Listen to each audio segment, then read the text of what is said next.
If you have any kind of knowledge on British trains, you can probably recognize this logo. If not, this is the iconic logo of British Rail used from 1965 up until privatization in 1997. Despite its significance to British train travel, it's also rather iconic to railroads in general and recognizable on a global scale. So how did British Railways go from this logo in 1948 to this one in 1965? Here's how that happened.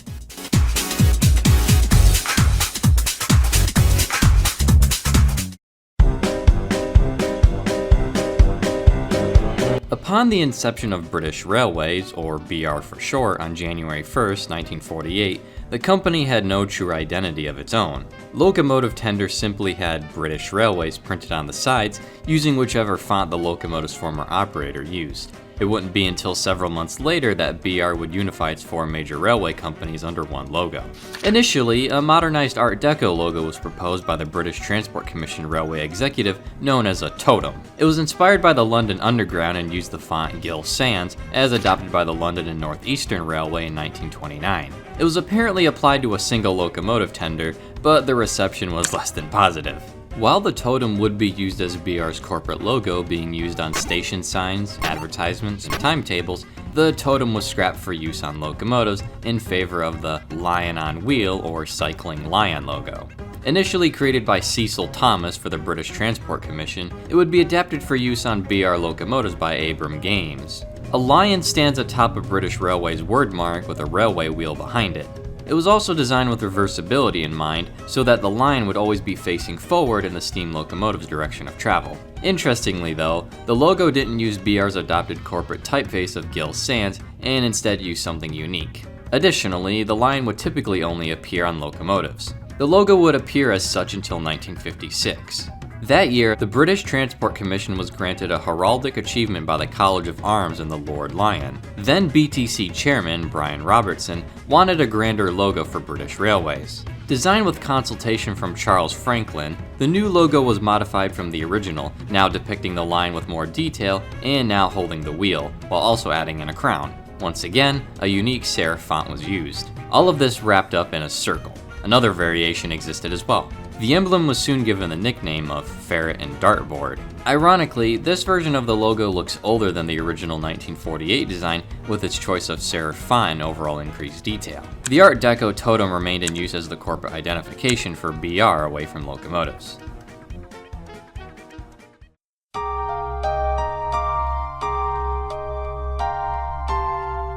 As the 1950s progressed on, so did the Modernisation Plan, and thousands of miles of railway lines were cut by the chairman of the British Railways Board, Dr. Richard Beeching, by the early 1960s. The look for British Railways was proving sour and outdated by this point as well. Passenger travel was in sharp decline as the national road network was greatly improved to start. Plus, with a gallery of different colored equipment, a logo and emblem that looked even more outdated than the initial design, and plenty of aging steam locomotives, BR needed a fresh look and corporate appearance to truly appear more modern.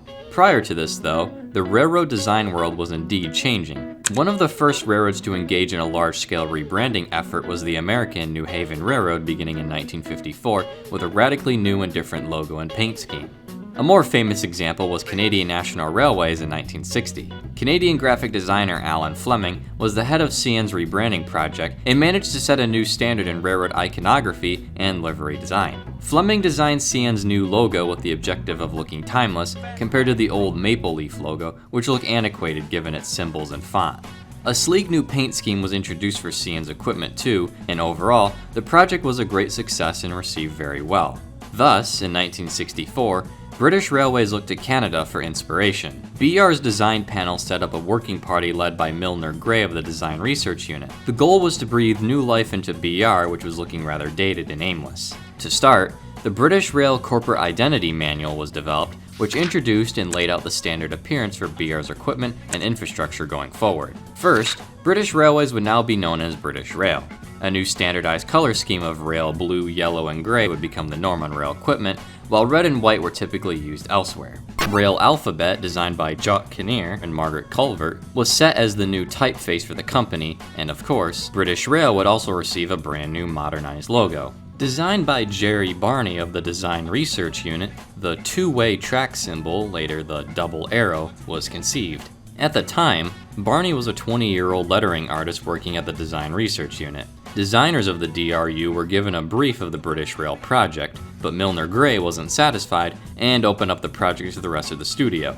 Then one day, while Barney was riding the London Underground on his way to work, he drew up the famous double arrow on the backside of an envelope and then straightened it out when he got to his office. Around 50 other concepts were drawn up and taped to a wall, but this was narrowed down to 6 and eventually 2, one drawn up by Collis Clemens along with Jerry Barney's. Arrows were proving to be a new design trend in the mid-60s. Clemens' design was leaked to the press and then abandoned promptly, leaving only the double arrows remaining with Clemens assisting in the final design. The design was chosen and was to be applied on everything British Rail, whether that be locomotives, rolling stock, uniforms, road vehicles, advertising, signage, carpet, dining.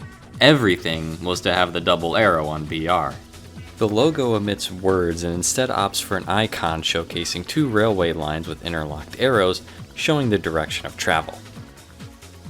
Each arrow line gets wider from where they meet their respective horizontal line. Barney says, in the BR symbol, the lines aren't all the same thickness. Where the angled bars meet the horizontal ones, they will appear thicker at the join, so they actually widen slightly going out. But that comes from lettering, where you have to pay attention to the counters. The spaces that are left, not the thing you're drawing. They work together. Letters and fonts or logos don't always have the same thickness, and this is apparent in his design. Regardless, the double arrow logo was just what British Rail needed for a modern and fresh appearance. A silhouette of the logo was easily recognizable, it didn't require knowledge of the English language to understand what it was conveying, and it was of course unique. BR's new typeface and color scheme of blue, yellow, and gray would be quite the shake-up too. Jerry Barney said, "It was a big change. People were using Helvetica, moving away from traditional faces. CN seemed to sum it all up. It was clean, but if you weren't careful, boring. It took the life and soul out of things. In retrospect, there was too much, but at the time everyone wanted to use it. It was exciting." Initially, Barney had the idea of the logo being applied to the entire side of a locomotive, but BR wasn't impressed. The railway unveiled its new look in summer 1964 with a demonstration train known as XP64. A Class 47 with several modified Mark I coaches were in the consist and would lead to the development of the Mark II coaches. Later in January 1965, BR had an exhibition at the Design Council, and the new look would officially begin to be rolled out onto the system. New and old diesels and electrics were painted into the new scheme and given the new logo. The remaining steam locomotives retained their original BR logos and paint, albeit usually looking quite rustic and faded. However, the BR-owned Vale of Rheidol Railway, a narrow gauge line, had their locomotives receive the new look treatment too in the late 1960s. Around this time in the Netherlands, Dutch railways looked to CN and BR's example with their own rebranding in 1968. A similar arrow-driven logo was drawn up for the railway. Following BR's example, other European countries would follow suit with their own redesigns. In 1970, British Rail's new brand of Sea-Link ferries would receive BR paint and a blue variant of the double arrow logo. Overseas in the United States on May 1, 1971, the newly formed Amtrak faced a similar dilemma to British Railways in 1948. Amtrak inherited a hodgepodge of rustic equipment dating back to the 1930s, 40s, and 50s, and had no defining identity of its own. However, Amtrak already had their own logo created in time for their creation, but their first paint scheme wasn't adopted until 1972. Amtrak's logo was known as the Arrow and was used up until the year 2000.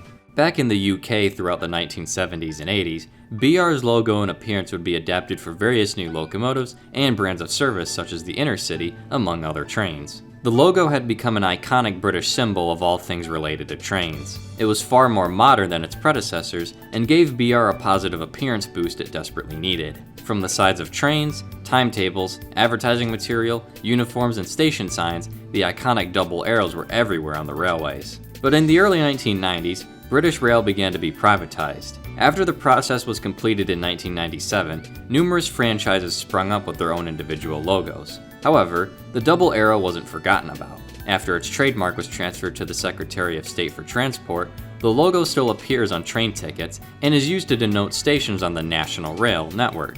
Most recently, on May 20th, 2021 as well, Great British Railways was announced to take control and streamline operations of trains. With that said, in a proposed launch date of 2023, GBR is said to use a slightly altered version of the double arrow logo, with Scotland and Wales having their own variants. Rail Alphabet 2, which was introduced in 2020 by Network Rail, will be used as GBR standard typeface.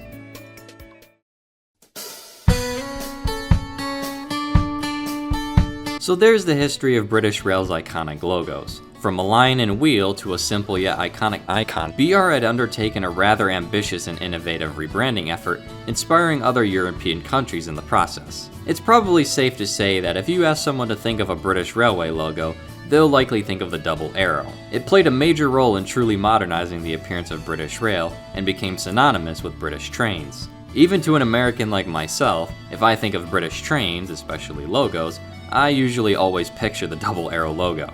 With that said, the British Rail double arrow has become an icon of graphic design and has managed to stand the test of time, still seeing the light of day on heritage equipment, but also continues to guide people by way of British Railways.